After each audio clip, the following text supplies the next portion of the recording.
Champions লিগের quarter ফাইনালের ফিরতি লেগে আজ রাতে রিয়াল মাদ্রিদকে আতিথ্য দেবে বায়ার্ন মিউনিখ। প্রথম লেগে ঘরের মাঠ সান্তিয়াগো বার্নাব্যুতে বায়ার্নের বিপক্ষে 2-1 ব্যবধানে হেরে গিয়েছে রিয়াল।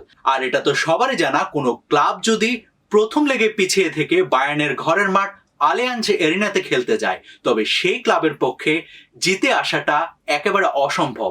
তবে আবার অসম্ভবকে সম্ভব করায় রিয়ালের কাজ। রিয়ালের পক্ষে কথা বলছে তাদের ইতিহাস।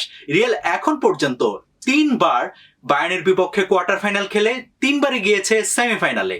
রিয়াল মাদ্রিদ সবশেষ আলিয়াঞ্জ এরিনাতে হেরেছিল 2012 সালে 17 এপ্রিল, তবে সে ম্যাচটা ছিল সেমিফাইনালে।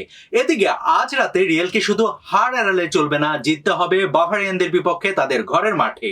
রিয়ালকে খেলতে হবে এই কারণে আক্রমণাত্মক ফুটবল, আর আক্রমণাত্মক ফুটবল খেলতে হলে রিয়ালকে অবশ্যই মধ্য মাঠে নিয়ন্ত্রণ ধরে রাখতে হবে এবং বারবার যেতে হবে কাউন্টার অ্যাটাকে।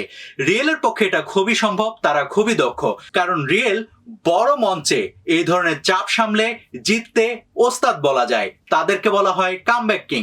তবে আজকের ম্যাচে একটা বিন্দু পরিমাণ ভুলও যদি রিয়েল করে, তার মাসুল গুনতে হবে অনেক বড়। স্প্যানিশ ক্লাবগুলোর বিপক্ষে সর্বশেষ 8টি 2 লেগের লড়াইয়ের 7টিতে হেরেছে বায়ার্ন মিউনিখ। আর অন্যদিকে রিয়াল মাদ্রিদ বায়ার্নের বিপক্ষে সবশেষ 2 লেগের 4 মোকাবেলার 4টাতে জিতেছে, সবশেষটি 2023-24 সালের সেমিফাইনালে। আর বায়ার্ন মিউনিখের বিপক্ষে সবশেষ 10 মোকাবেলার 9টিতে অপরাজিত ছিল রিয়াল মাদ্রিদ। সব ধরনের রেকর্ডই কথা বলছে লস ব্ল্যাঙ্কোসদের বিপক্ষে। তবে ওই যে একটা কথা আছে না, রেকর্ড গড়াই হয় ভাঙার জন্য। তাই রিয়ালকে আজ প্রস্তুত থাকতে হবে। আর প্রশ্ন থেকে যায়, রিয়াল কি পারবে আজ রাতে বায়ার্ন মিউনিখের চ্যালেঞ্জ উতরাতে?